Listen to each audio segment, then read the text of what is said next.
తమిళనాడులో కరూర్ తొక్కిసలాటపై సుప్రీంకోర్టు కీలక తీర్పును వెలువరించింది. తొక్కిసలాట కేసుని సిబిఐకి బదిలీ చేసింది. ఈ బిగ్ బ్రేకింగ్ న్యూస్ చూసే ముందు బిగ్ అప్డేట్ కూడా చూడండి.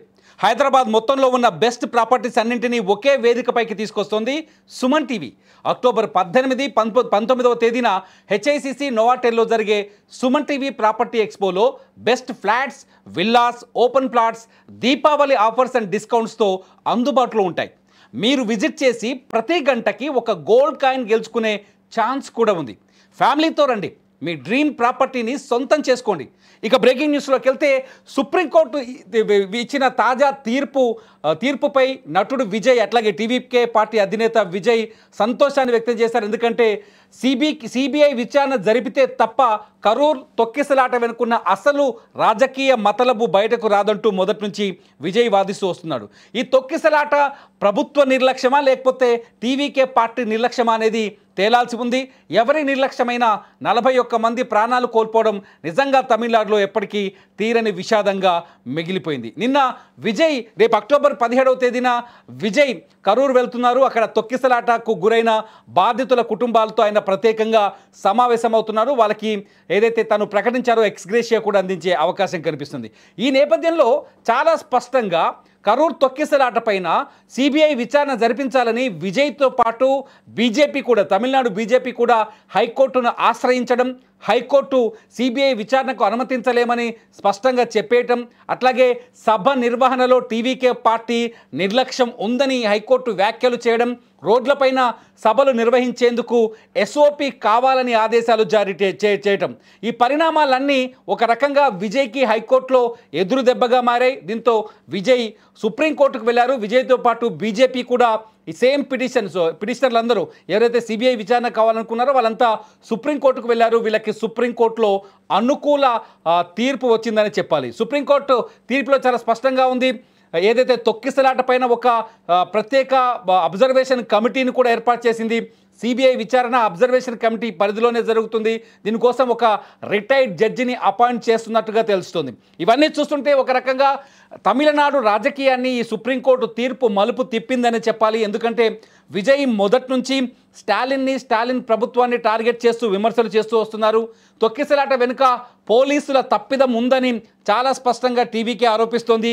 పోలీసులు లాఠీ చార్జ్ చేయడం వల్లే తొక్కిసలాట జరిగిందని టీవీకే చెప్తుంది. అప్పటి వరకు అంటే నిజానికి సెప్టెంబర్ 27వ తేదీన మధ్యాహ్నం 3 గంటల నుంచి రాత్రి 10 గంటల వరకు సభ నిర్వహణకు తమిళనాడు పోలీసుల దగ్గర టీవీకే పార్టీ పర్మిషన్ తీసుకుంది. అయితే రాత్రి 7 గంటలకి కరూర్లో ఏదైతే సభా ప్రాంగణానికి ప్రత్యేక వాహనంలో వచ్చారు నటుడు విజయ్. అట్లాగే ప్రజలను ఉద్దేశించి ప్రసంగించిన చివరి సమయంలో, ఆయన ప్రసంగం పూర్తయిన మరుక్షణంలో ఊహించని విధంగా తొక్కిసలాట జరిగింది. ఆ తొక్కిసలాటలో 41 మంది ప్రాణాలు కోల్పోయారు. దాదాపు 60 మంది తీవ్రంగా గాయపడ్డారు. ఈ తొక్కిసలాటకు కారణం పోలీసుల లాఠీ చార్జ్ అని, ప్రభుత్వ నిర్లక్ష్యమని, సభ నిర్వహణలో పోలీసుల వైఫల్యం ఉందని టీవీకే మొదటి నుంచి వాదిస్తూ వస్తుంది. సభ నిర్వహణ లోపం వల్లే, పోలీసుల లోపం వల్లే తొక్కిసలాట జరిగింది, ఇంత పెద్ద ప్రాణ నష్టం జరిగిందని టీవీకే చెప్తోంది. కానీ దీన్ని ఊహించని విధంగా స్టాలిన్ ప్రభుత్వం కొంత రాజకీయంగా అనుకూలంగా మార్చుకునే ప్రయత్నం చేసింది.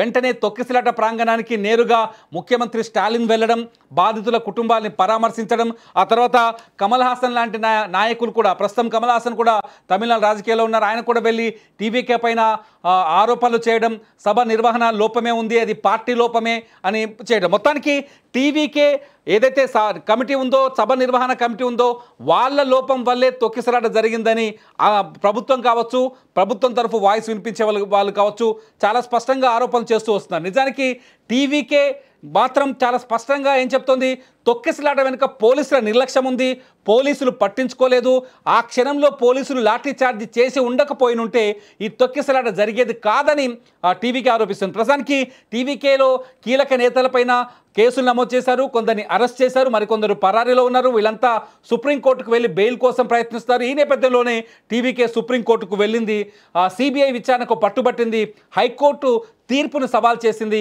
హైకోర్టు తీర్పు సుప్రీంకోర్టు ముందు వీగిపోయింది.